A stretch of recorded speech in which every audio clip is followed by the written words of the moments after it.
The day I found out my business partner had been stealing from me for 2 years, I was sitting in the parking lot of our shared office building, reading a congratulations card she had personally signed that morning. Her name was Vanessa Reed. We had been best friends since sophomore year of college, the kind of friends who finish each other's sentences and split the last slice of pizza without asking. When I told her I wanted to start a custom event planning company at 26, she was the first person who said yes before I even finished the pitch.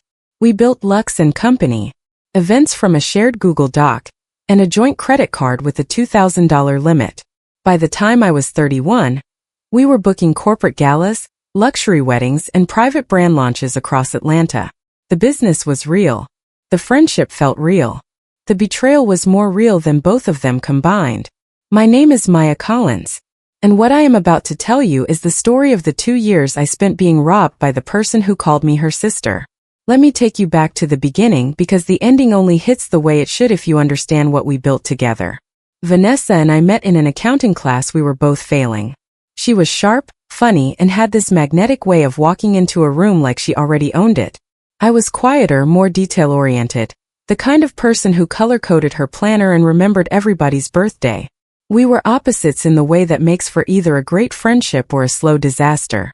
For a long time it was the first thing. After graduation, Vanessa went into corporate marketing and I spent 3 years working for a high-end wedding planner in Buckhead, learning everything I could about vendor relationships, contract structures, timeline management, and the art of making wealthy people feel like their event was the most important thing that had ever happened on planet Earth. I was good at it. More than good. My clients requested me specifically. They sent referrals. They left reviews that made my boss slightly nervous.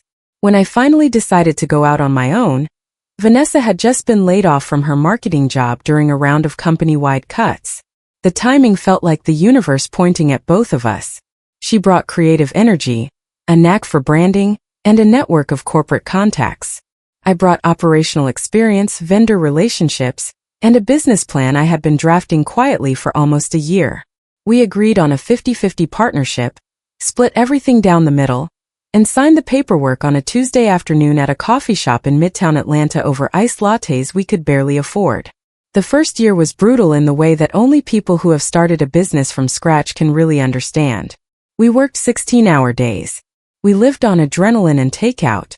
We cried in parking lots. We celebrated tiny wins like they were Olympic gold medals. When we landed our first corporate client, a pharmaceutical company that needed a regional conference staged for 300 attendees, Vanessa and I sat in my car afterward and screamed until our throats hurt. By year 2, things started clicking. Word spread. Our brand had a voice. Clients came to us not just for logistics but for the whole experience, the aesthetic, the feeling. Vanessa handled the client-facing pitch meetings and the social media presence. I managed vendor contracts, budgets, timelines, and the operational side of every event. It worked because we trusted each other completely, which is the exact thing that made what she did so effective. I want to tell you the moment I first noticed something was off because it was not dramatic. It was a spreadsheet.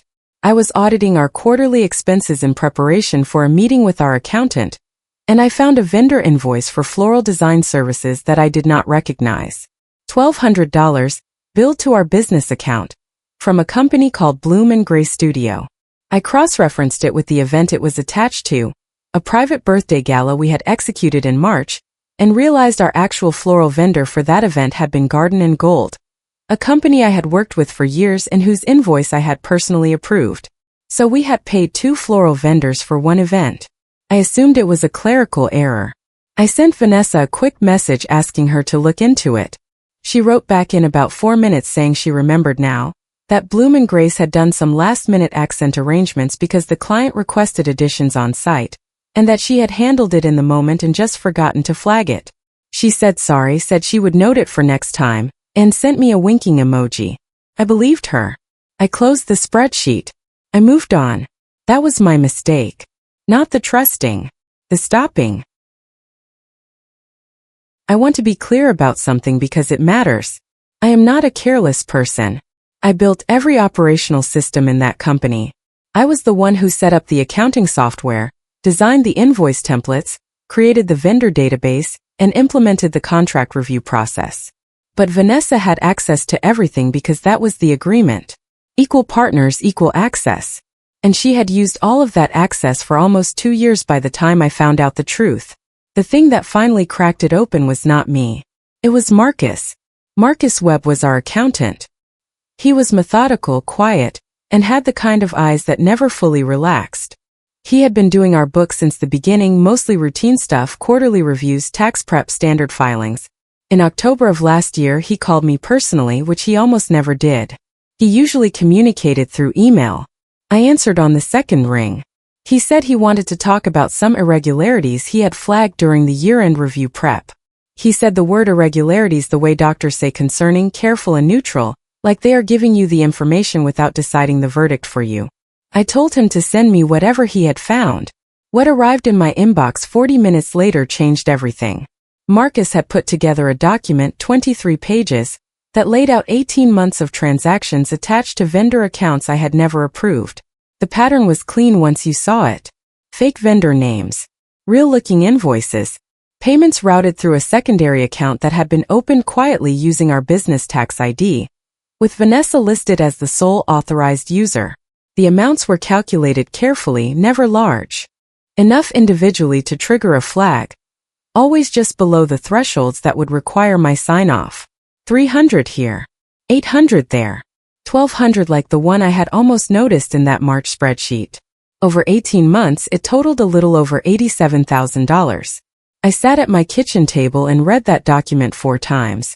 Not because I did not understand it, because I kept hoping I was misunderstanding it. I called Marcus back and asked him if he was certain. He said he was. He said he had cross-referenced every transaction with the event logs I had shared with him during quarterly reviews. He said the vendor names did not match anything in our approved database, and that several of the supposed service addresses were either vacant lots or residential buildings.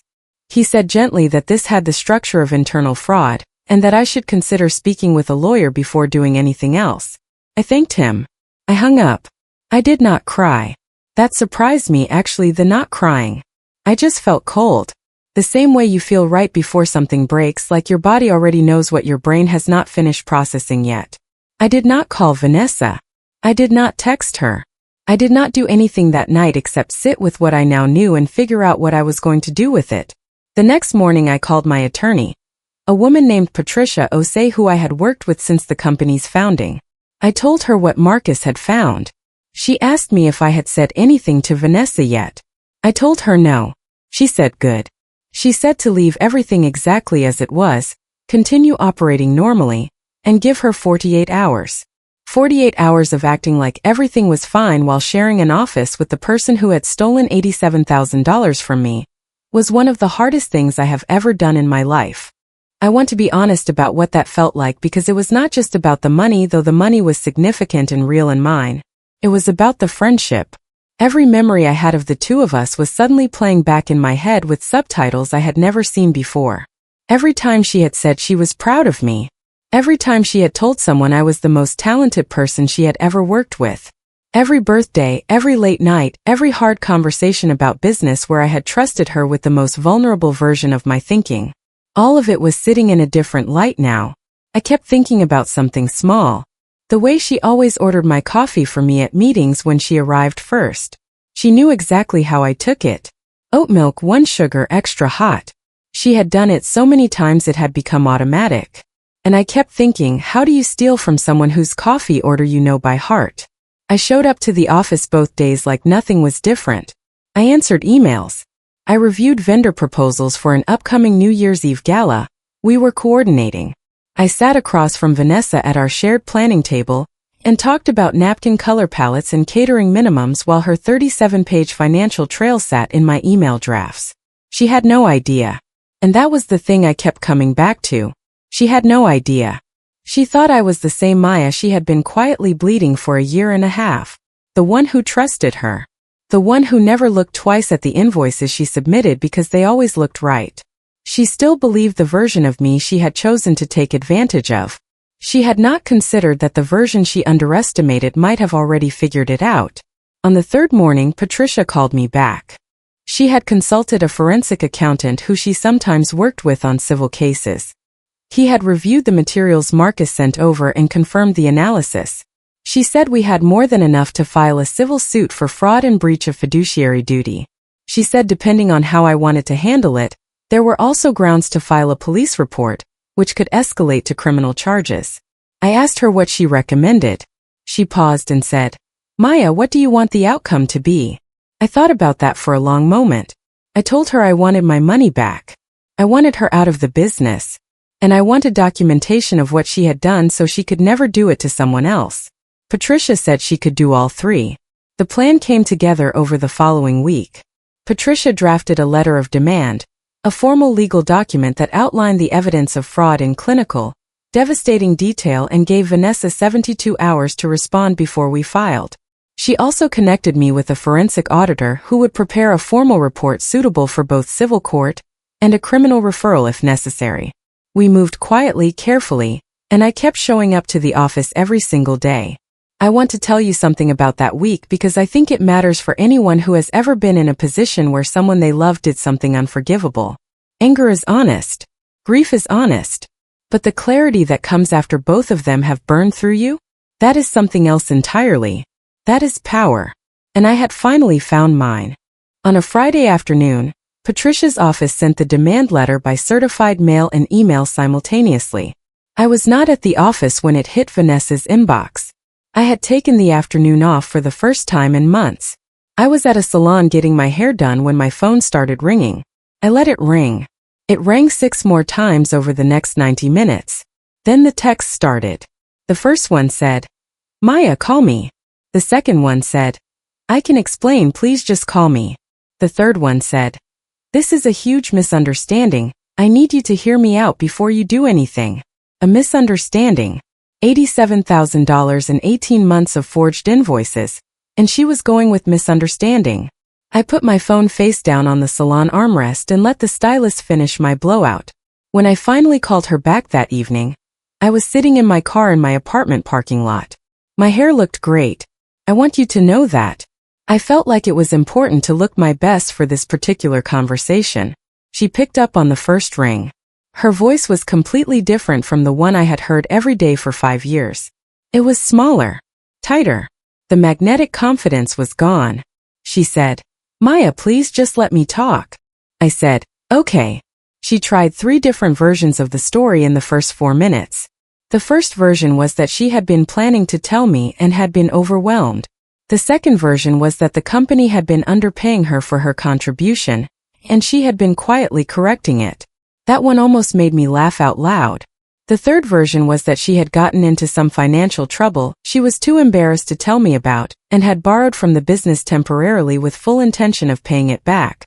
I let her finish all 3 versions. Then I said very quietly, "Vanessa, I have the forensic accounting report. I have the bank records. I have the fake vendor registrations. I have every transaction traced back to an account only you had access to. So I am only going to ask you one question, and I need you to think carefully before you answer it." She was silent. I said, "Are we going to do this the easy way or the hard way?" She started crying. Real tears, I think. The kind that come when you realize the rope you have been holding just ran out. She said she was sorry. She said she had made terrible decisions. She said she did not want to lose our friendship on top of everything. I told her the friendship had ended the moment she opened that account. Patricia handled everything from there. Vanessa agreed to full restitution in exchange for a civil resolution and no criminal referral, a structured repayment plan backed by a personal asset lien, and a signed dissolution agreement severing her from Lux & Company. Events completely, including all rights to the brand, the client list, the vendor relationships, and the business name. She was out. Fully legally, permanently out. The dissolution was finalized on a Monday morning. Vanessa signed everything in Patricia's conference room while I sat across the table and watched her hand back every piece of a company she had helped build, and then quietly tried to hollow out. She did not look at me once during the signing. When it was over, she walked out of the conference room and I did not follow her. I sat there for a minute by myself, looking at the stack of signed documents in front of me, and felt the same kind of quiet I imagine you feel when a storm finally passes and you are still standing. Now here is where the story shifts, because what came next was something I did not plan for and honestly did not see coming. In the weeks after the dissolution, I had to rebuild. Not just operationally but mentally. Because when your business partner is also your best friend and she betrays you on both levels simultaneously, the damage is not one wound. It is two. And they do not heal on the same timeline. I threw myself into the work because that was the only thing I trusted completely. I restructured our entire financial system with Marcus's help, implementing dual authorization requirements on every transaction over $500. I audited every vendor relationship.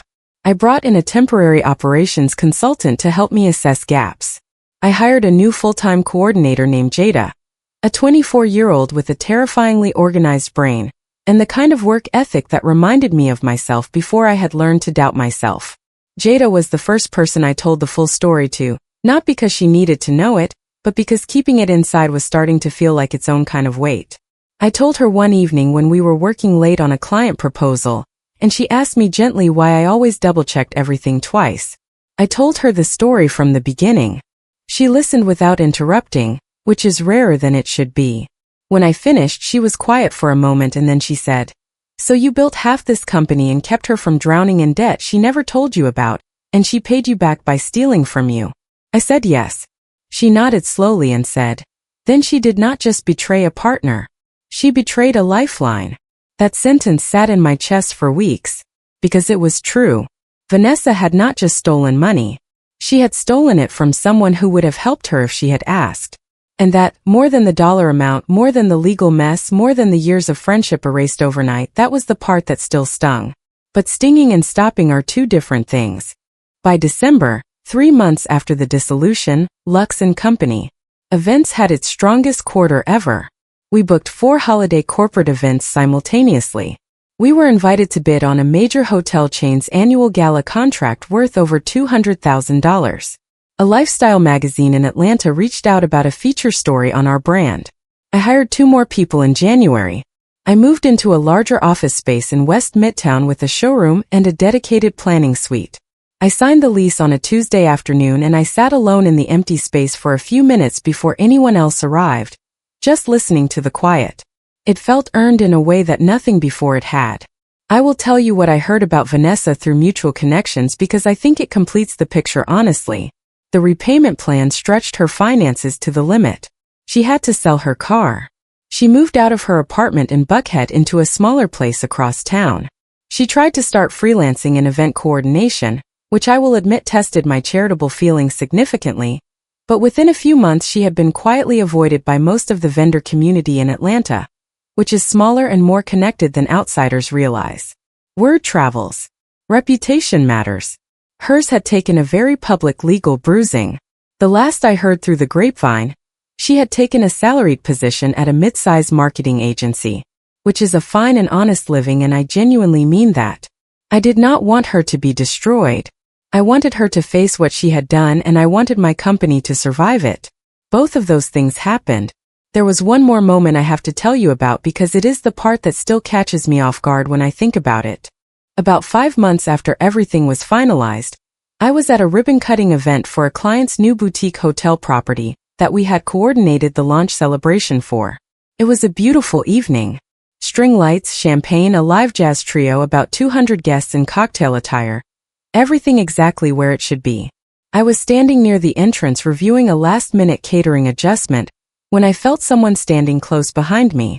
I turned around and it was Vanessa. She looked different. Quieter. The expensive jacket she used to wear to every client meeting was replaced by something simpler. She was there as a +1 for someone else, which meant she had not known I would be there either. For a second neither of us said anything. Then she said, "This looks incredible. You did this." I said yes. She looked around at the entire space, and something moved across her face that I could not fully read. It was not quite regret and not quite admiration. It was somewhere in between, the kind of expression you make when you see exactly what you gave up and understand clearly that it is no longer yours to want. She said, "I am sorry, Maya. I know that does not fix anything." I looked at her for a moment. The woman who knew my coffee order. The woman who had screamed with me in a parking lot when we landed our first big contract. The woman who had forged 18 months of invoices and thought I would never notice. I said, "I know you are." And then I turned around and went back to my event. Not because I had forgiven her in the way people mean when they say it like it is a gift you give the other person, but because I had finally stopped needing her to understand the damage she had done before I could move forward from it. Some people are never going to fully comprehend the weight of what they took from you. Waiting for that comprehension is just another way of letting them keep taking. I have thought a lot about what the real lesson is in all of this. People say trust your gut, and yes, absolutely, when your gut speaks, learn to hear it the first time. But the deeper thing I learned was about the cost of making yourself smaller so other people can feel comfortable in your space. I had trusted Vanessa completely, not just because she was my friend, but because doubting her had felt like a betrayal of the partnership. I had been so committed to the us of what we were building that I had stopped protecting the me underneath it. And she had walked right through that door. The day I finally moved into the new office permanently, Jada and two of the other team members surprised me with a small framed print they had ordered for the wall behind my desk. It said simply, "She built it anyway." I stood there looking at it for longer than I meant to, long enough that Jada quietly handed me a coffee and pretended not to notice that my eyes had gone a little glassy. Oat milk. 1 sugar. Extra hot. She had figured out my order on the third day without me telling her. Some things rebuild faster than you expect them to. Some things you build better the second time because now you know exactly which walls need to be stronger. And some people spend so much energy trying to live on what you created that they never learn how to build anything of their own. I chose differently. I chose the business, the work, the early mornings, the spreadsheets, the vendor calls, the impossible deadlines, the satisfaction of walking into a room you designed from nothing and watching it breathe. I chose my future over their access. And I have never once looked back and wished I had chosen anything else.